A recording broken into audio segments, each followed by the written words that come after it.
right, good afternoon, everyone, and thank you for joining us today as we welcome Kevin Ryan and Cindy Bickers to present on the topic of writing a dentist's CV. My name is Adam, Content Marketing Specialist with Henry Schein, and I will be your moderator. Please make sure that your volume is up and any large applications are closed on your viewing device to ensure a smooth connection. This webinar is presented by Henry Schein Dental Business Institute, and no CE credits are being offered for viewing this presentation. Kevin Ryan is a strategic storyteller and professional branding coach, and will be joined by Cindy Bickers, manager of nationwide dental opportunities for Henry Schein. Thank you both for spending some time with us today. Kevin, over to you. Great, thank you. Good evening, everybody. It's a pleasure to be here with you guys. My name is Kevin Ryan. I'm a storyteller, professional branding coach. I have kind of a checkered past. I began my life as a journalist, but I spent the last several years helping people of all stripes to tell their story through resumes, through biographies, board profiles, LinkedIn profiles, those kinds of things. My expertise is in helping people figure out how do they communicate who they are, what they do, and why people should matter, why people should care. And we'll do that tonight through your CV. Cindy? Again, my name is Cindy Bickers. I'm the manager of Henry Schein Nationwide Dental Opportunities. I've been placing dentists in dental practices across the United States for the past 18 years, helping them find good opportunities and putting them together. Tonight, I hope to share a few helpful hints along with Kevin to help you build your CV and get started with your search. Great. Thank you, Cindy. Again, Cindy, if you feel the need to jump in at any point during our talk tonight, please do. Adam, the same to you. I know you'll be reading the questions as they come in. I wanted to start tonight with some samples of what happens in the real world. Hopefully you can see this, see what we're looking at here. We're not going to spend a lot of time delving into the word for word on these, but Cindy was able to share with me some idea of the kinds of resumes, the kinds of CVs that sometimes come into the system. I wanted to share them tonight because as we go through the evening, we're going to see some of the things that are what you should be doing to accurately tell your story, to adequately tell your story. Some of the things that we're just going to bounce on in here is there's some font choices that are kind of unfortunate. You see over on the one on the left is kind of, you can't really read the guy's name.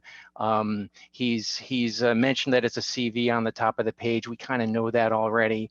But with that information on there, there's some other things that are missing, some basic dates. The phone number isn't even on this CV. So what I want to do tonight is kind of go through some of the basics to make sure that everyone is aware of what is it that people are looking for when you send them a CV, and then also how do you best tell the story? How do you best present the information so that people will actually pay attention and you'll be seen as somebody that is a top candidate? And so I'm gonna move on from there. Tonight we're going to talk about some of the basics of your CV. We're going to talk about design and readability. I want to talk about getting the basics right. We mentioned some of that with phone numbers and locations and making sure your email address is right. Making the summary, the top part of the page, work the right way, including your core skills, how to sell your experience that you have, how to let people know exactly what it is you've done and what kind of successes you've had. How to present your education, your certification, and other professional developments opportunities that you've had. And through all of this, I'm going to give you the kind of the full state of play. It's possible that you won't have all of these features on your CV. It's possible that you'll have these features and maybe a couple of other things. Everyone's is going to be different. But if you step back and you look at these, if you look at the CV from 1,000 feet, these are the kinds of sections that you're going to want to have, and these are how you're going to want to present them. So the first and foremost, before you even get started, we're going to take a blank slate and we're going to start to think about how are we going to introduce ourselves? What is it that we need people to know? What are the skills that we have? What are the things that we can do for the employer? We want to think about the hard skills. What did we learn in school? We want to think about the soft skills. What are the things that make us a good employee? What are the things that make us good with people? What are the things that are kind of something that you might not learn in a class, or you might not learn in the practice, but you learn in real life? And sometimes those are important differentiators for us. How can you solve the problems of the employer? What is it that you can bring to the table to help them? You want your CV to help people see that you can help solve their problems. We want to think about, those of us that are in the personal branding business, think about positioning your brand. To me, that comes back to some basic questions. Who are you? What do you do? Why should somebody care? Why should somebody pick up the phone to call you after looking at the CV? What is it about you that is going to help you to stand out, help you to be a good employee, to be a good bet for them? And finally, we're going to come back to this at the end, but do you have somebody that you trust that can read this thing? Use the spell check that comes with your software, with Microsoft Word or whatever you're using, but don't count on it. It's not going to stop you from mistakes that are sometimes very serious. I have seen CVs, I have seen resumes where everything is perfect except an email address is bad. It's just missing a letter, or Gmail is spelled with 2 I's, and when you click on it, it goes someplace that is not your Gmail account.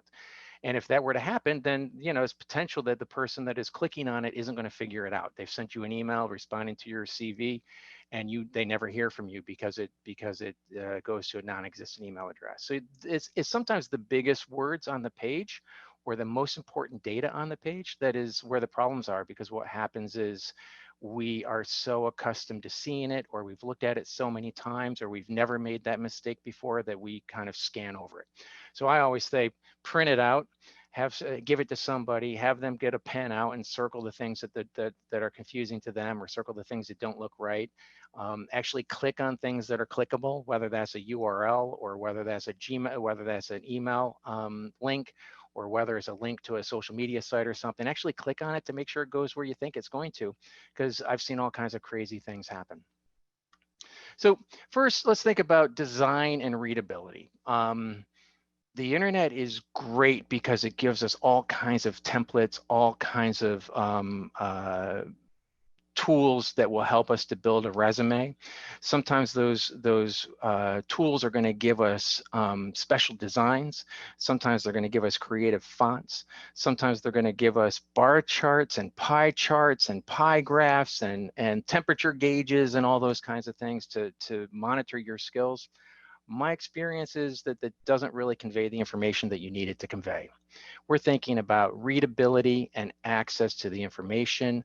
A simple, clean design for your CV is going to win out in almost all cases, because a lot of companies will actually scan it. They'll do a computer read of it.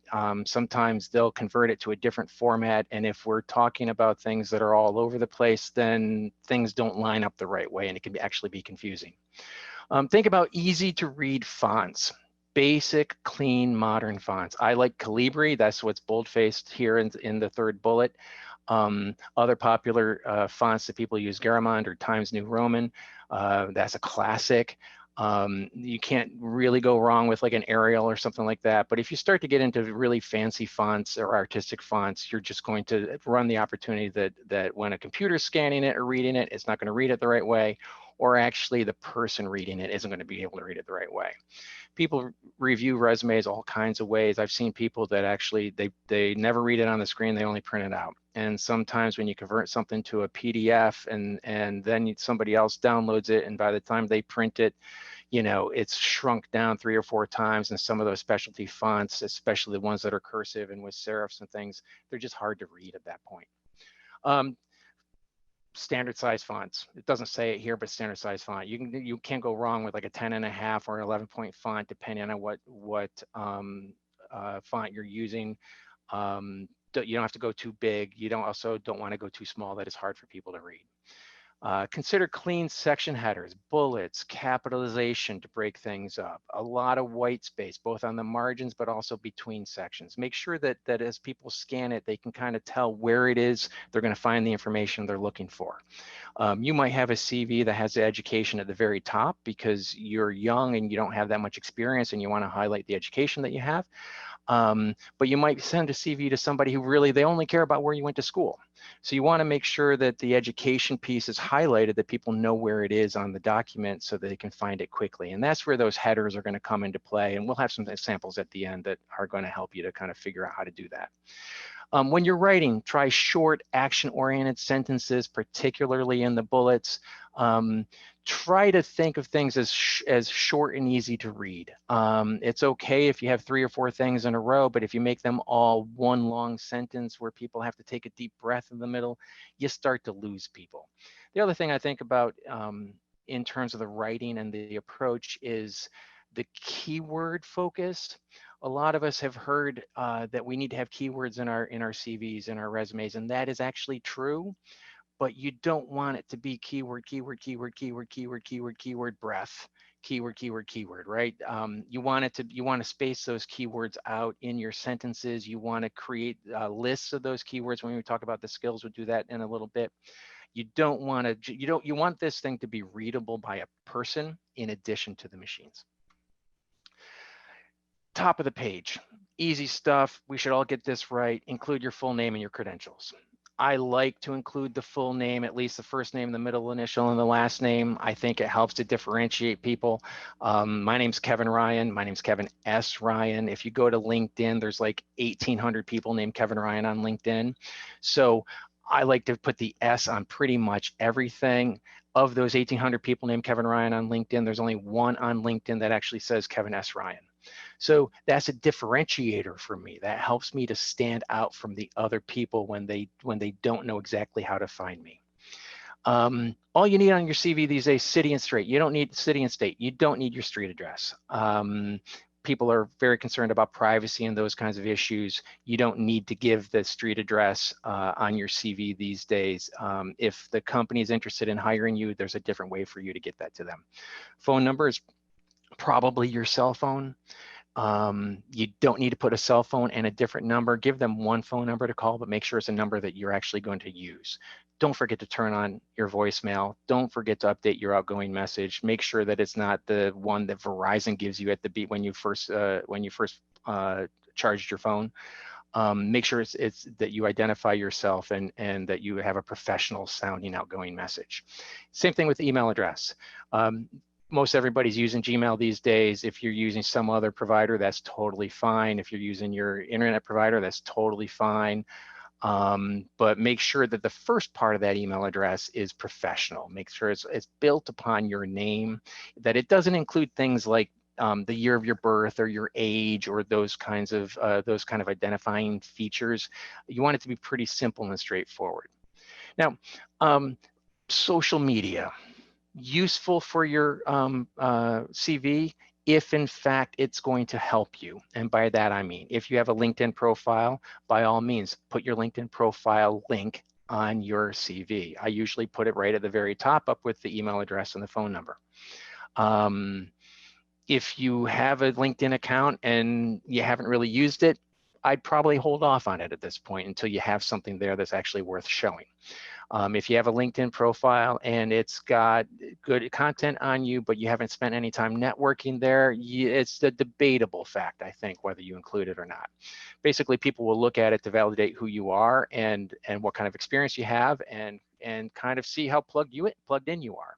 So if they look at your profile page and you have 3 connections, it's going to feel a little bit like you're not current. So that's just one of the things I think about when we think about social media. The other one that sometimes people will include is a Twitter account, a Twitter handle. Only include it if you actually have a Twitter handle that is going to help you to get the job.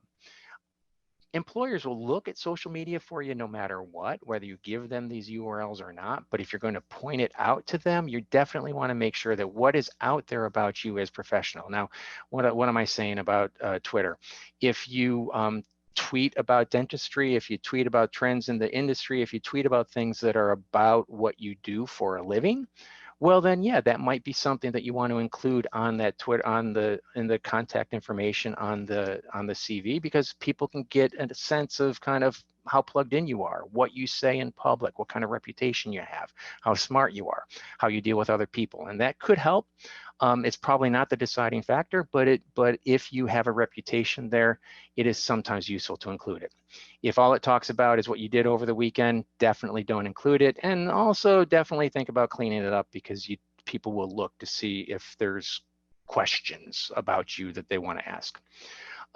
Sometimes people will include things like little icons, a phone next to the telephone number, or the word email next to the email address, or the word phone next to the phone number. Kind of unnecessary, right? People know what a phone number is, and if they see it, then they're going to be able to know that they're going to know that's how they get a hold of you.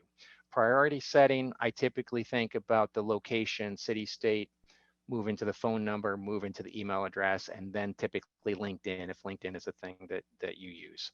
I like to put the phone number first and foremost. I like the giving people the opportunity to call first rather than email. People, if they're interested in emailing, all they'll really have to do is click on that email address, and it's going to open up their email program and be able to communicate with you that way. At the top of the page, there's most CVs that you see, most resumes that you see are going to have something at the very top of the page that says professional summary or objective. I'm not a fan of that kind of approach. I'd rather have a headline for myself. If I'm a pediatric dentist, I want to say pediatric dentist first and foremost. If I'm something else, I want to make sure that people see the very first thing they see after my name is what is it that I do. A lot of people still use summary. A lot of people use professional summary. I like to promote myself a little bit more. And so I'm going to try to give myself a headline that lets people know exactly what it is I am looking for. From there, I want to create a summary paragraph. It's a sentence or 2 or 3 sentences that are a little bit about me, kind of the overview. What I like to tell people is this is something akin to how we write a cover letter. In the cover letter that you've ever written, yeah, the first paragraph says, I'm applying for this job. The second paragraph says, I'm perfect for this job because. Typically, that's what the second paragraph of the cover letter says. Third paragraph is, when can I come in for an interview, or what else do you need, or something like that. I like to take that kind of a thought of why me and use that as the approach to the summary. Now, I'm not a fan of first person in a CV. I would rather that it be more, a little bit more formal than I am this. But I think if you start with the idea of how do I introduce myself, how do I show the enthusiasm, the knowledge, and my experience, then that approach is going to help you to figure out what should be in that first paragraph that people might see. Again, make it brief, because if it goes on for 4, 5, 6, 7 lines, then you run the risk of somebody losing interest or not actually reading it. So you want it to be something like 2 or 3 sentences, which is probably going to be about 3 lines, 3.5 lines. The idea is, again, to convey who you are and why you're a good choice. A company, yes. Just to reiterate what you're saying there, most employers, from my experience, may take a few seconds to look at your CV. So whatever jumps out at them initially is going to be what determines whether they want to contact you to follow up with an actual conversation. So as you were saying, you want to put some really good information on the top of the CV, but make sure that it's something that's really going to grab their attention if you can. Excellent point. Excellent point. People will only spend a very short amount of time in looking at your document, and that goes to the length of what we're talking about up there as well, right? As you start to get into 5 or 6 lines, you're basically giving them more than they're possibly going to read.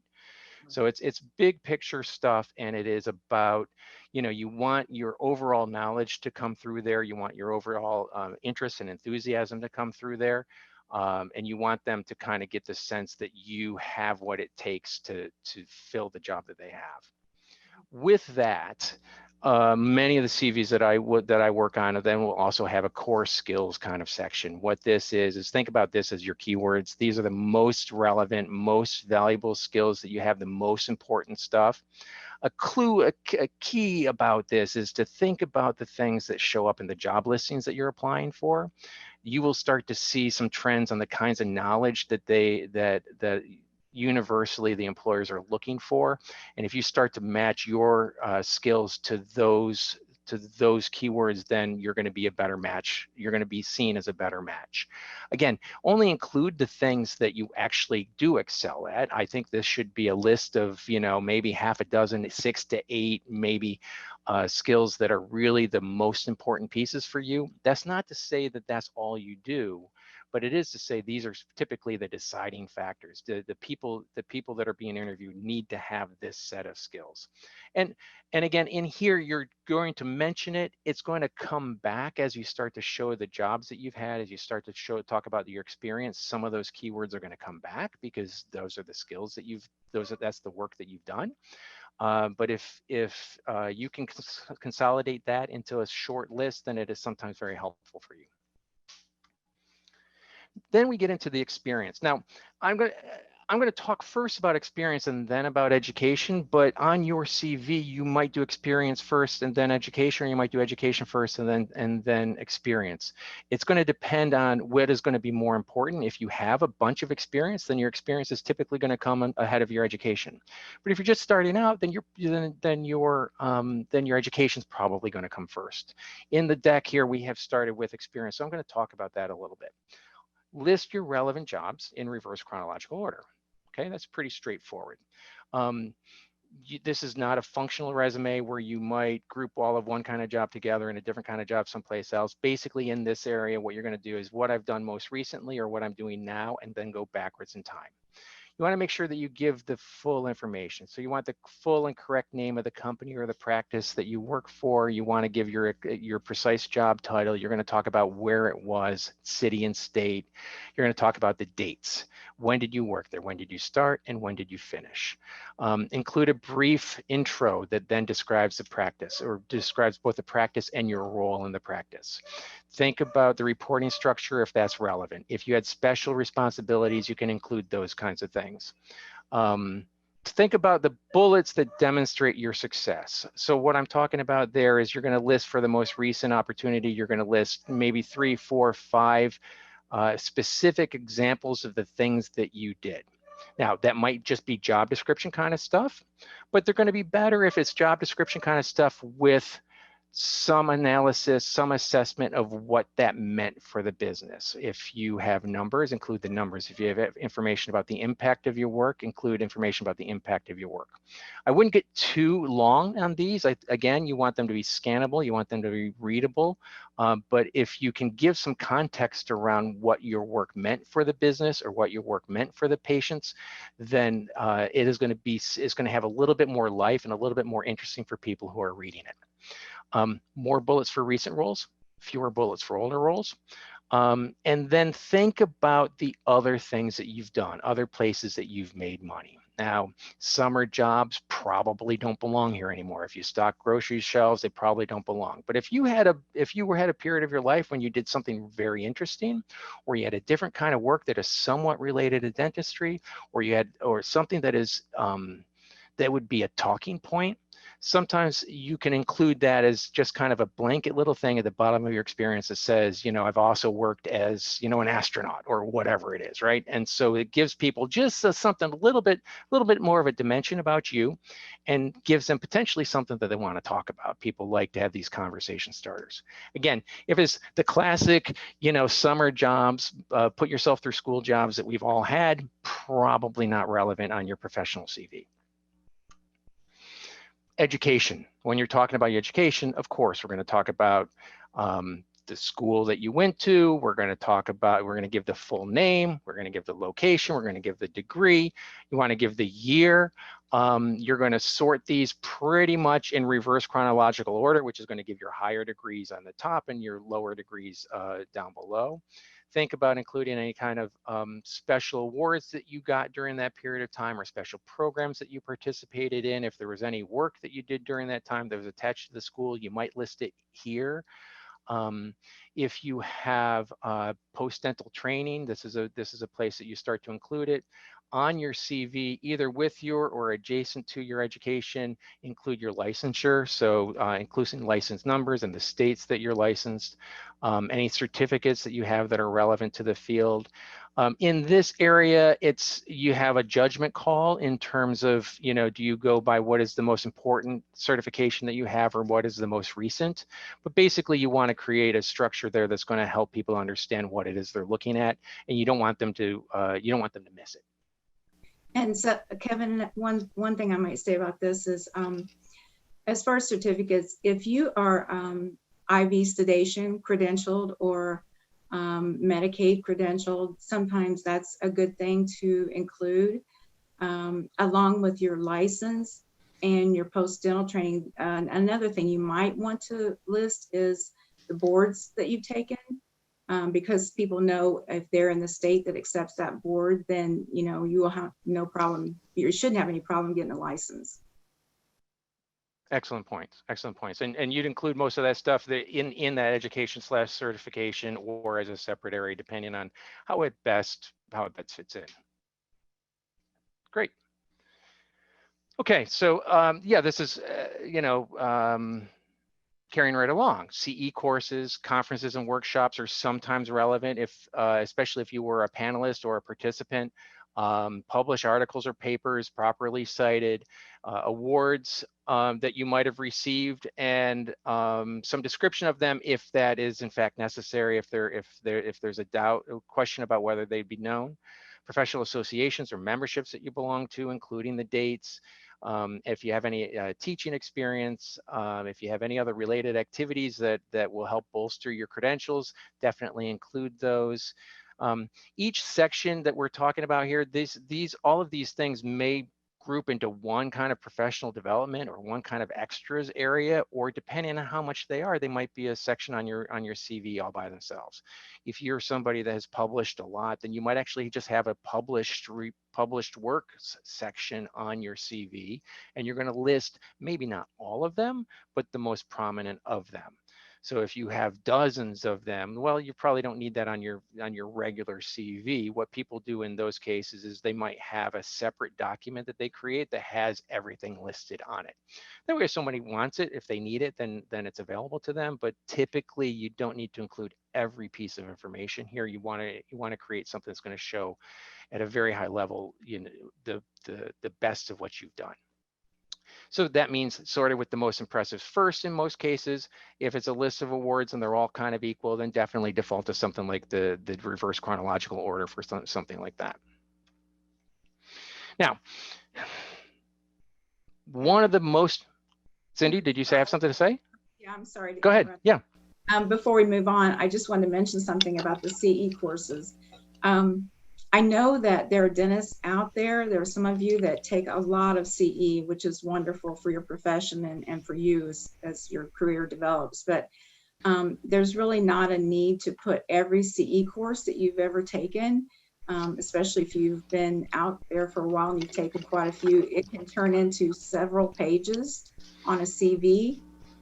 I would try to do what Kevin said and choose the ones that are probably either most specific to the opportunity or that are probably the best as far as describing your skills.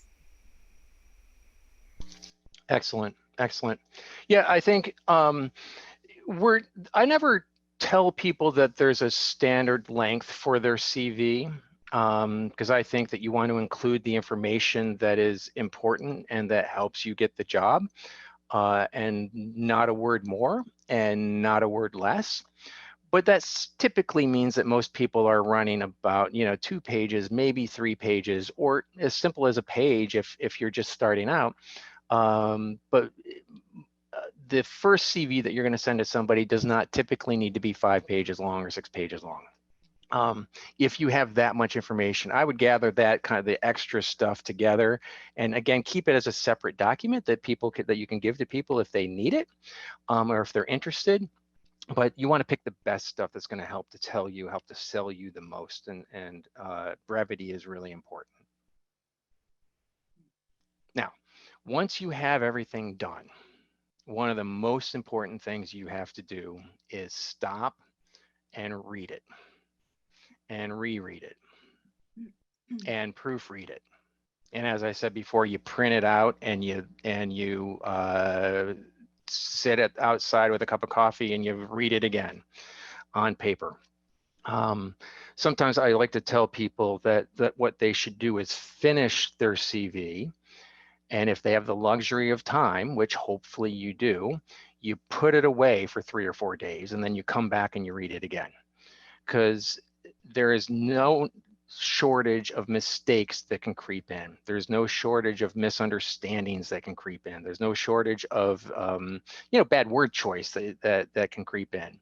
And if you can give yourself some distance between actually creating the document and sending the document out, or creating the document and then giving it a final proofreading, then you're going to come back at things with a different perspective, and you're going to say, oh, I can say that better. And so you definitely want to take advantage of that if you can. We might create multiple versions of this document. You might have one for a certain kind of a job and a certain kind of a practice, and a different one for a different kind of a practice. You might have one where your education's on top, and one where your work experience is on top. You might slice and dice this a couple of different ways based on what kinds of jobs are you applying for. My best case scenario is that you have one document and you send it to everybody, but it's not so realistic because sometimes the opportunities that we're going after have very specific requirements, very specific set of facts that they're looking for. And so that might cause you to go in and create a new version of that document for that opportunity. If you do that, I encourage you to keep track of that. Make sure you know which CV you sent to which person, which company. Make sure you know which cover letter you sent to which company, so that you know what you've communicated with them and you can talk from that document when they start to ask you questions. If you've got 5 different resumes or 5 different CVs that you use and they actually have a different word on top, or they have a different set of skills, and you don't have a record of which CV that person got, then you could be telling a whole different story when you're in the interview than what they expect. So you want to keep track of that. Also, this isn't about the CV, but I would keep track of everything in the job search. That includes when did you send the CV? Did you do the online form or did you email it? Did you actually talk to somebody? Who was that person? What was the follow-up to that?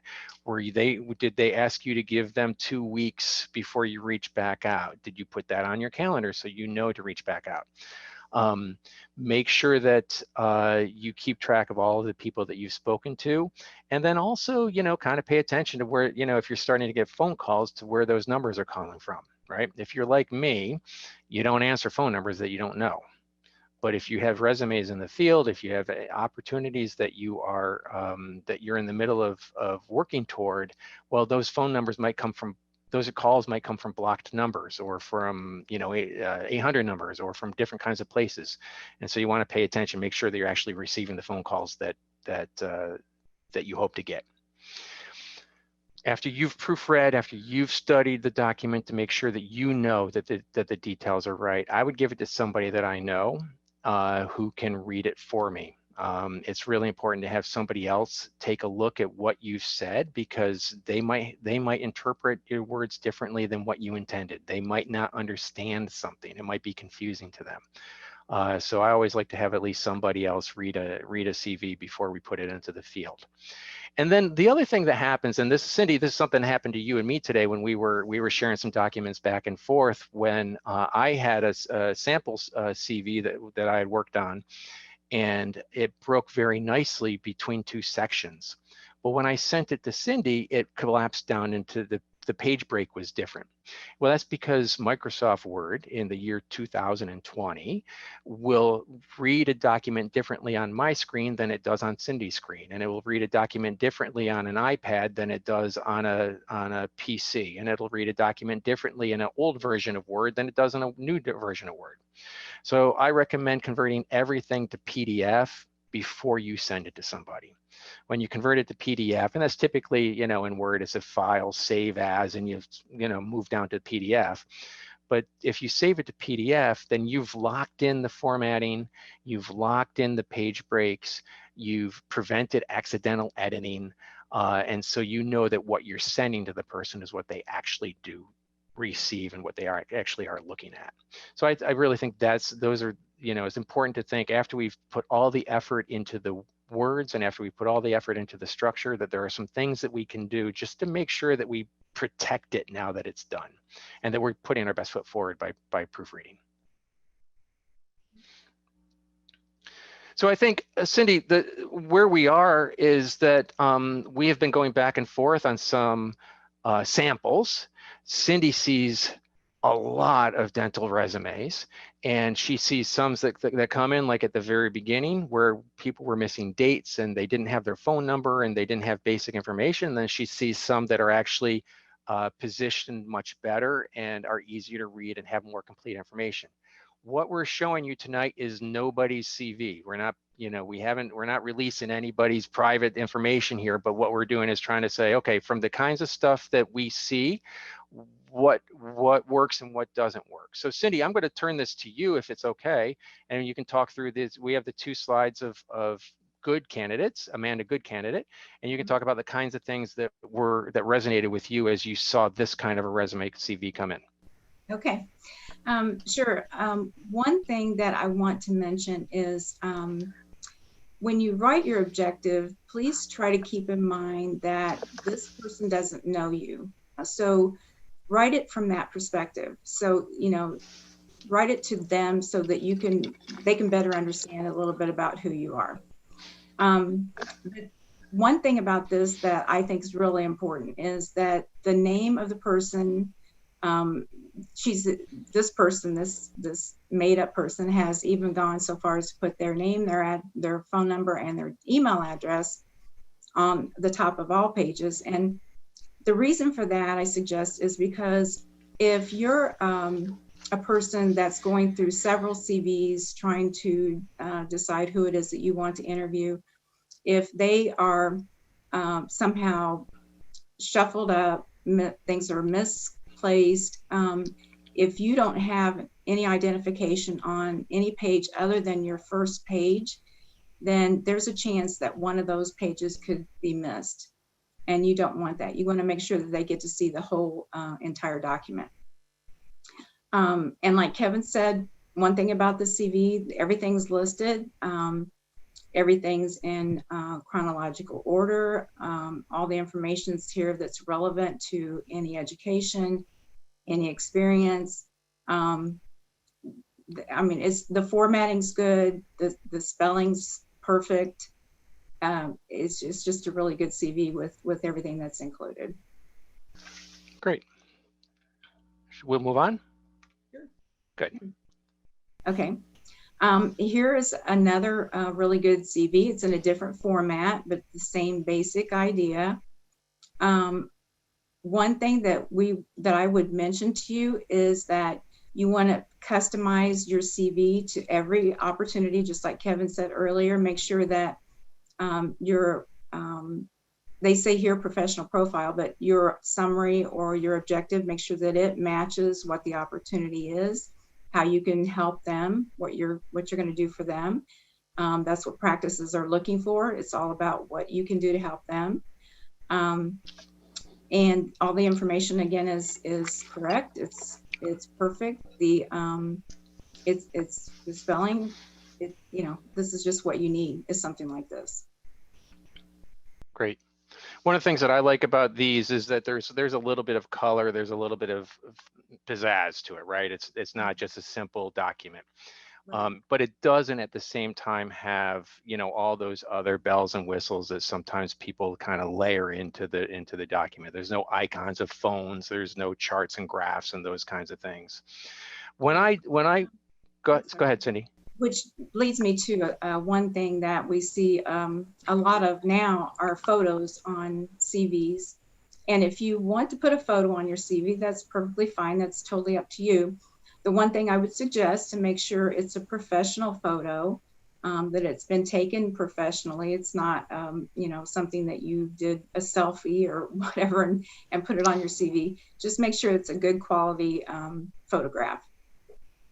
Okay, very good. How many in the CVs that you get, Cindy, what percentage have photos? I would say there still aren't that many. There might be 1 in 1 in 200, maybe. Okay. Okay. And does it help you when you're evaluating a candidate to have the photo? Not necessarily for us, because we are presenting all candidates regardless. It's our job to get the best candidate for the best opportunity and make that match. But it depends on the practice and what they're looking for. I mean, it might be beneficial. It just it's not anything that makes any difference to what we do. Interesting. Interesting.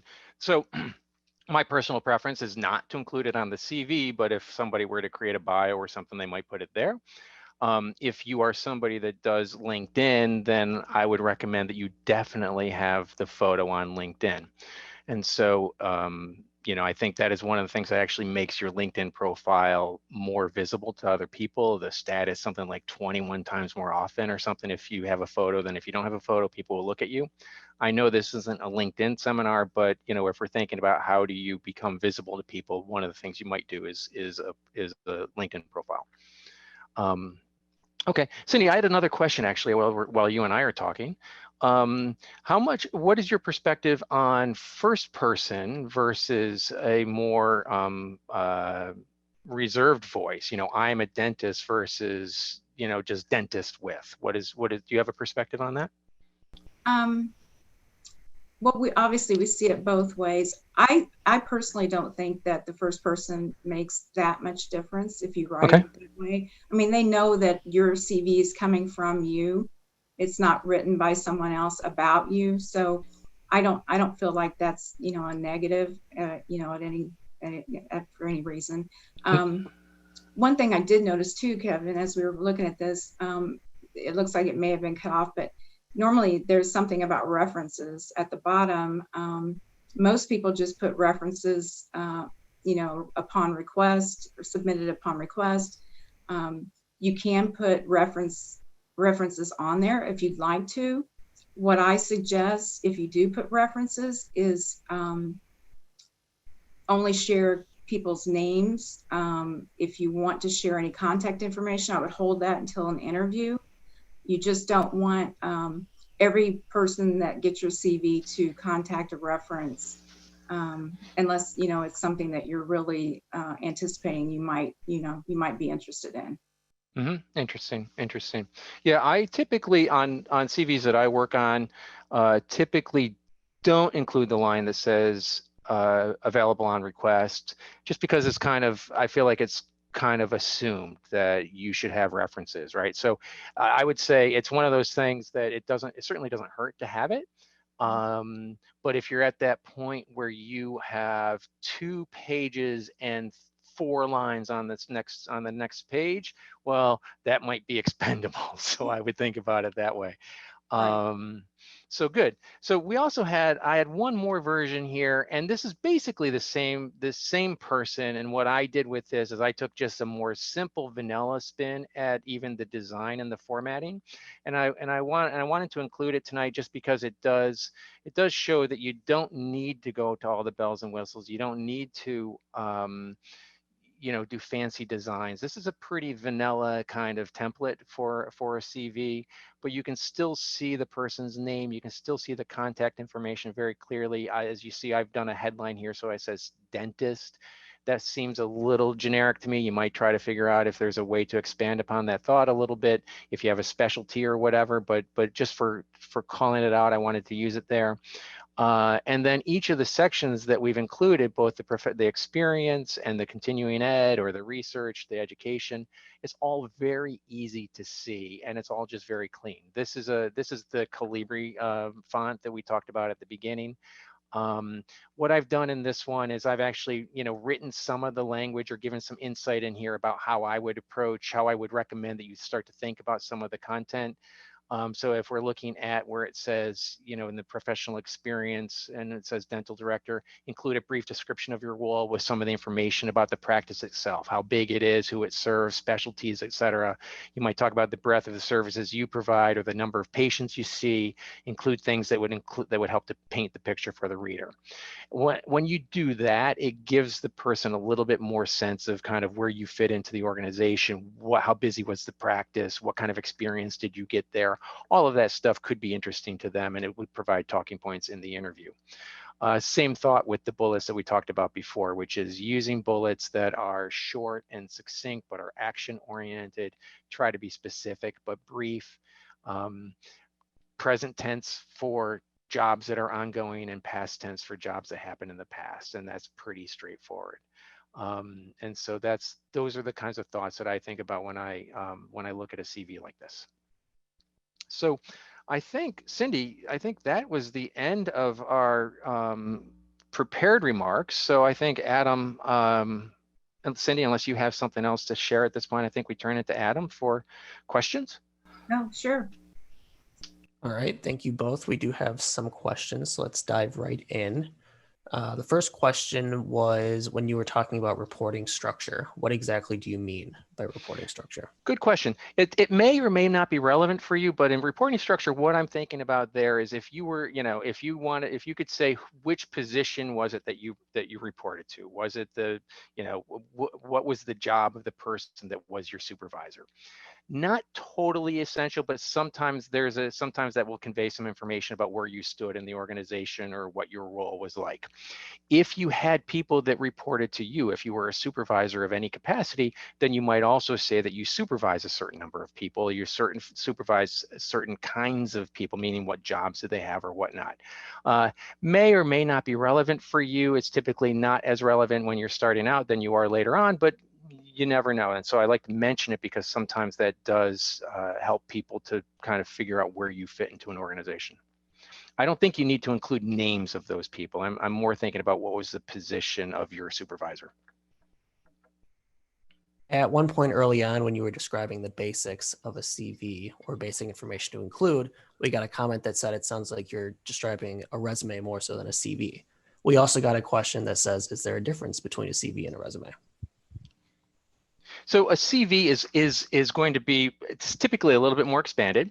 It's typically going to have more of your research and your credentials and your more of your academics. Is going to include your writings and those kinds of things. Whereas the resume is typically going to be focused on just kind of the workplace with a little bit of the education. So it's going to be more of an expanded kind of what is your bigger picture. Cindy, do you have more thoughts there? Well, just as I mentioned earlier about the CE, and you mentioned too, that's something that comes into play on a CV that you don't have really in a resume. Resume Right. is just exactly what you said, your education, your experience, what you're looking for, your contact information, and that's pretty much all that's on a resume. You add the publications on the CV and all the credentialing and everything else that you do, and it makes it a much larger document. Right. And you know, a full CV, like a full academic kind of CV is going to, you know, will include much more of that research and the publications and those things. It's kind of baked in that you're going to have more, you're going to devote more room to things like that. What I've kind of proposed for you tonight is to say, you know what, you don't need to on the basic, let's get a job CV, include all of that. So what we're talking about is probably something a little bit like it's a modified CV in a way.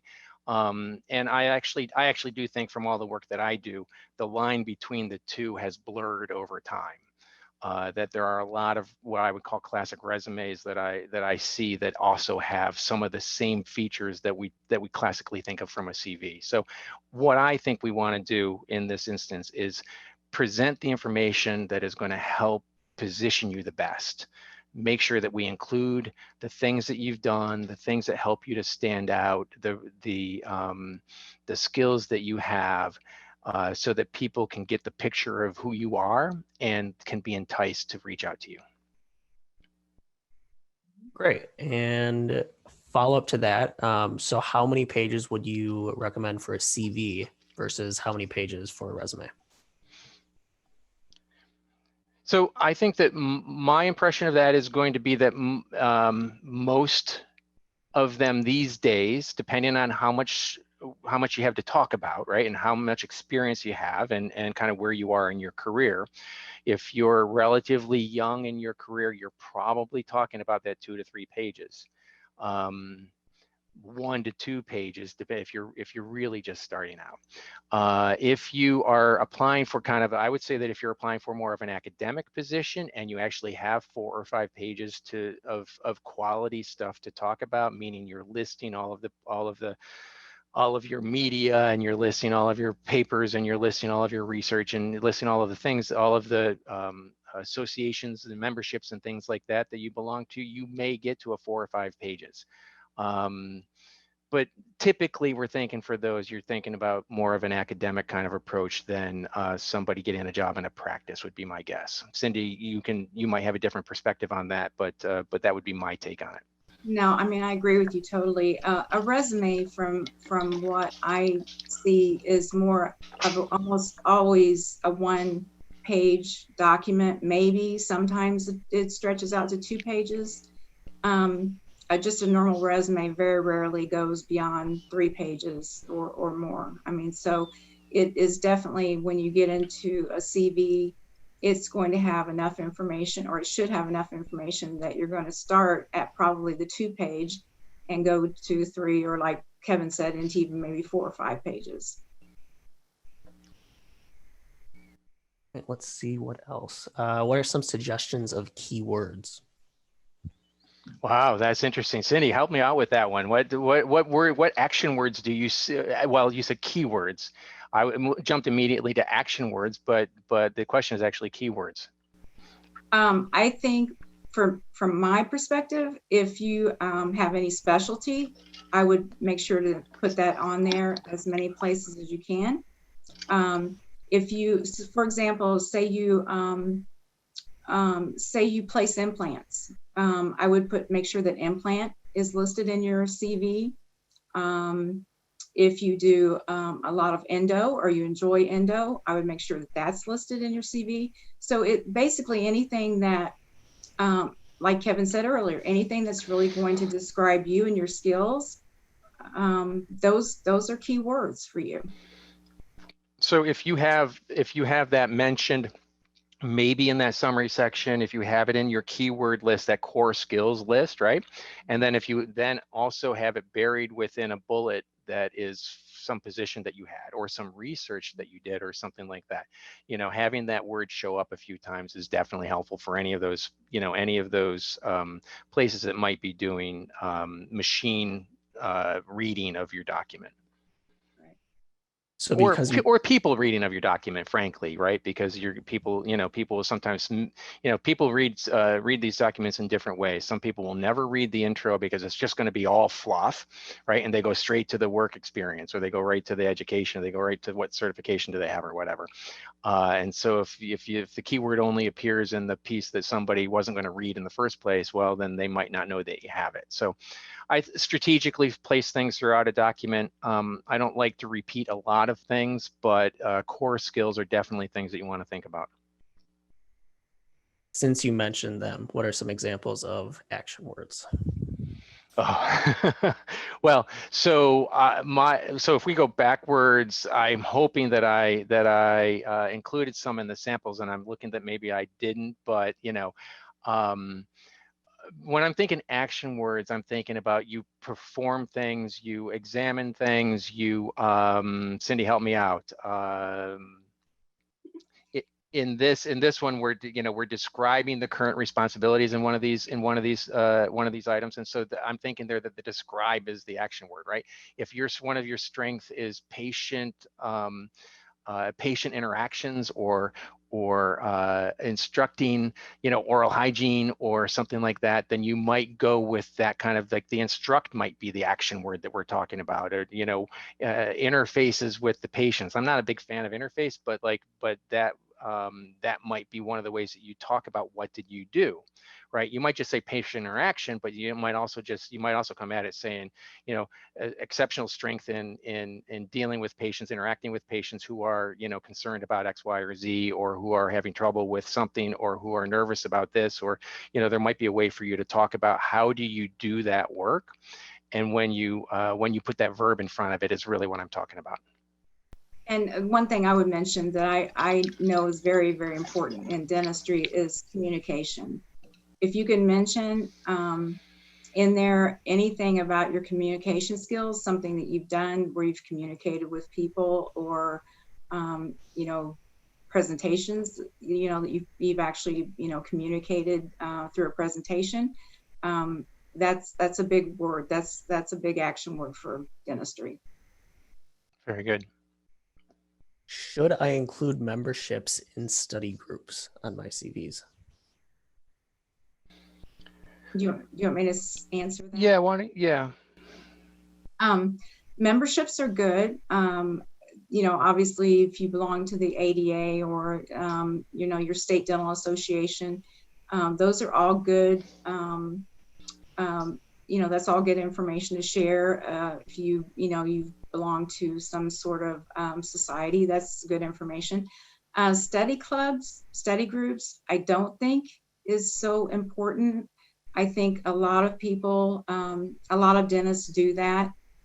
And I don't know that it would be relevant to put on the CV. I know, Kevin, you touched on fonts or recommended fonts to use. Did you mention size of the font? So I typically use a Calibri, which I might actually be saying wrong. And I will go usually to like a 10.5 or an 11. If you use something like an Arial or a Times New Roman, they tend to be bigger. So you might, you know, go to a 10 to 11 versus a 10.5 to 11. But I don't think you need to go bigger than that. In 12s or 14s tend to be too big for your regular text. And if you start going smaller than that, then people are gonna have a hard time reading it. What we're looking at here, I think that the person's name is like a 14, and the text, most of the text is like a 10.5. What is your best advice for a general practice residency resident if they lack CE and other experience to beef up their CV? Cindy, I'm going to let you take that one. Well, I mean, if you don't have any CE, obviously you're not going to list it, but your general practice residency, I would put whatever experience you were able to gain through that residency. Sometimes people just put down GPR at, you know, so-and-so hospital or whatever, and the date. For you, in that situation, I think I would put a little bit more information about what you actually did during the residency. What patients did you treat? Did you treat children? You know, what was your responsibilities primarily, and what kind of experience did you gain from that residency? And we mentioned job duties of a job position we had in our experience section. I'm sorry, Adam, I'm not sure if I caught the question. Say it again, please. Can we mention job duties of a job position that we had in our experience section of the CV? Yes, I think absolutely. I prefer that we have some introduction of what did you, I think an ideal state is name of the practice, the location, what your job title was, what dates you were there, and then an introduction that is basically what was your core responsibility, what was the job. Sometimes that will include how big was the practice, and was there a certain clientele that it served, or certain procedures that it was known for, or whatever. And then I would use bullets that would hopefully go beyond just the job description, but something that would help me to describe why I was successful there, or what my impact was there. And so you kind of have both things in there: your core functions and responsibilities, and then also what did you excel at? What was it that would have given you good marks as an employee or as a provider? And I would just add to that briefly is what Kevin said.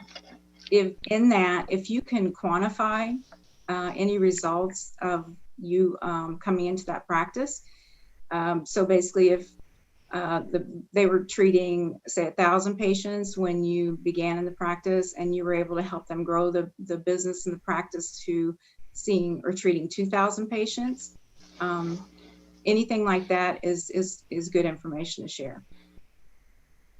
Excellent point. Great. We've got time for a few more. I noticed in the sample CVs that there was no mention of any extracurricular activities and or hobbies. Should this not be included in a CV? So typically not. I say typically not, except if there is something about it that is especially noteworthy, that is unique enough. A lot of people will say, you know, they like to spend time with their family and read and riding bikes, which is just not enough information that's going to help anybody to, you know, oh, I like to ride bikes too, and so I'm going to hire you for my practice. I don't think that's going to happen. But if you have spent summers, you know, helping people in poor neighborhoods with dental care, I don't know what the example is going to be, but if there's something like that you do, then yeah, you might call something like that out. Typically your hobbies or extracurriculars like that don't belong there. Cindy, do you feel any differently? No, I agree. I think if you want to tell anything about yourself personally, the best place to put some of that information would be in the cover letter. The cover letter, I feel, is a more personal communication between you and the practice, more so than the CV. I think that's fair. Great. And our last question for the evening: what if we don't like a future employer to contact a past supervisor or past employers? Well, what I normally see on a CV where they don't want a past employer contacted is they will put, like, as far as their experience, they'll just put private practice in, say, Florida. Okay. Or if you're in a big major city, Tampa, Florida. And then just list the dates or the year that you started there. If you want to make it as vague as you possibly can. And then that way, there's really no way for them to do that. And you know, unless, you know, it's really specific, and then they could just go on the internet and find your previous employer. But most people just put private practice and the state and then a date or something that they were there. And you say, Cindy, most people do that as a rule, or if they are specifically trying to prevent the contact with previous employers? Yeah, only if they're trying to prevent the contact. Okay. Yeah. Mm-hmm. Great. Well, thank you both for your time and presentation tonight. This has all been very helpful information. And of course, thanks to everyone for attending tonight's webinar. If anyone does have additional questions that we either did not have time to answer, or if you think of in the future, please feel free to email Kevin or Cindy directly. Everyone attending tonight will receive a link to view the recording of the presentation in the coming week via email. On behalf of Henry Schein Dental Business Institute, thank you all for attending and have a great evening. Thank you, everybody. Thank you. And I wish you all good health.